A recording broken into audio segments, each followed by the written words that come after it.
Hello crafty friends, I'm Lien from Studio Kato and I'm so glad you're joining me again today. Today I am sharing another Christmas card for Jane's Doodles using the Snowflakes stamp set, but I also wanted to talk a little bit about combining die cuts to alter them and to get a new look. So I'm starting out with my focal point. This is one of the snowmen from the Snowflakes stamp set by Jane's Doodles. And I'm stamping that onto Clairefontaine DCP 250 GSM cardstock with Memento Tuxedo black ink. I'm not gonna lie, I'm not an expert at coloring snow. In fact, I hate the way I color snow, but I don't know any other way. So I just put some really pale blues down and then I blend it out with a colorless blender. It's never the way I want it to look, and I really need to look into how to color snow. But I just quickly colored it with my alcohol markers. And I am also adding some red for the scarf, and that will be the only pop of color on this card that's not blue, so it will really stand out nicely.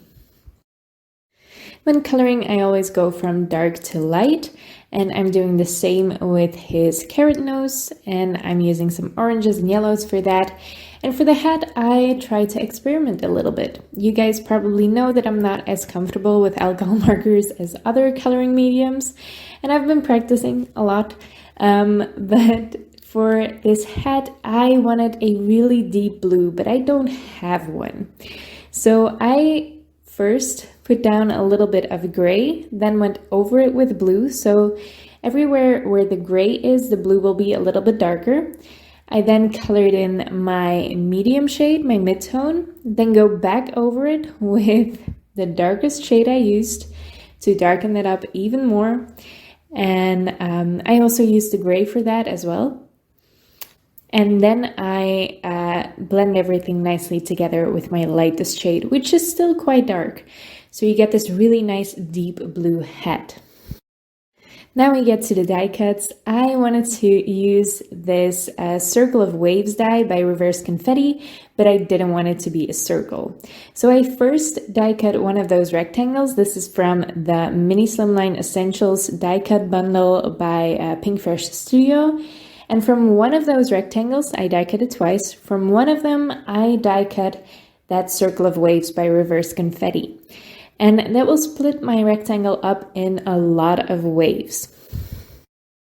So instead of a circle of waves, I now have a rectangle of waves, and that's more of a look I wanted for this card.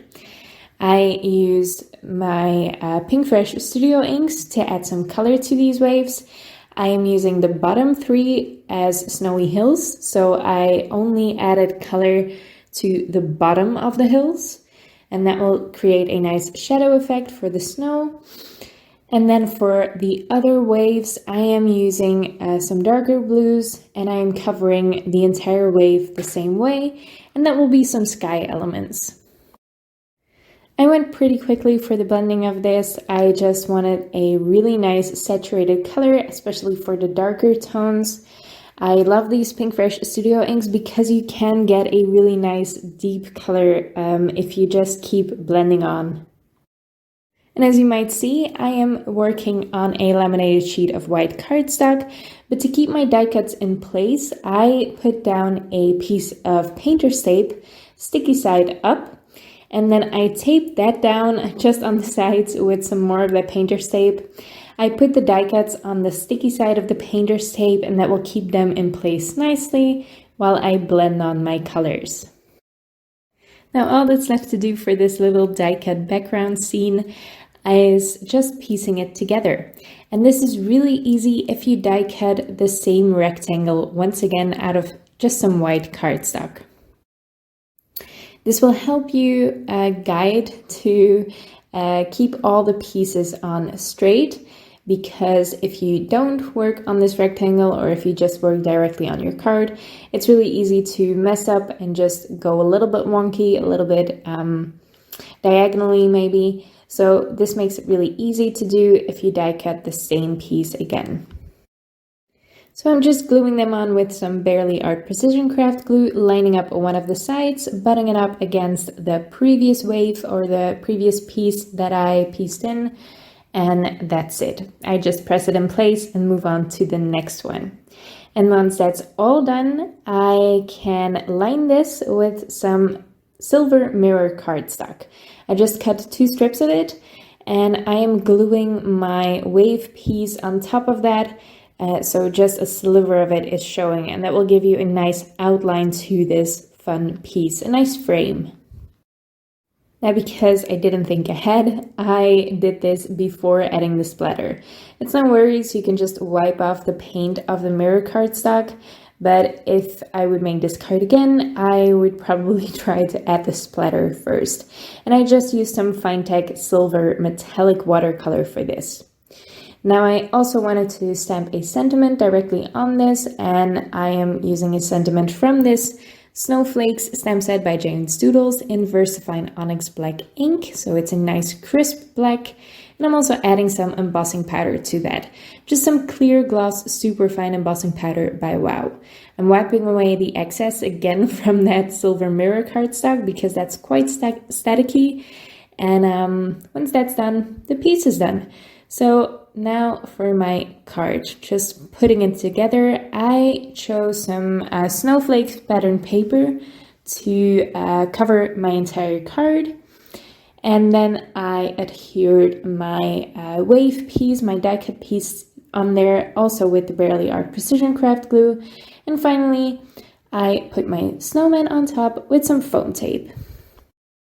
For the envelope, I told you guys I was going to use as much of my pattern paper as possible this year for Christmas because I have a bunch of holiday pattern paper and it's perfect for envelopes.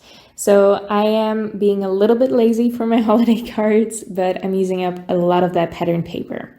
This is just some light blue cardstock with some snowflakes on it, and it matches my card perfectly. So I just folded that with a We Are Memory Keepers 123 punch board, and that finishes up my project. I love how this card turned out. I really like that snowman and the I love you so much sentiment, because his arms are so outstretched. It's like, I love you so much. I don't know, I really like the sentiment. And I really like that die cut background as well.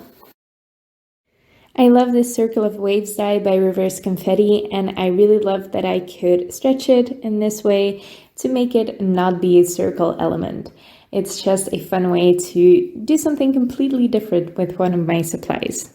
I hope you like it too. I hope you like the inspiration, and I hope you are making some Christmas cards as well. If you like this card and video, please give it a thumbs up and leave your thoughts in the comments below. I would love to read them. You can also subscribe to my channel if you want to see more of my videos. And as always, thank you so much for watching, or thank you so much for watching, and I'll see you next time.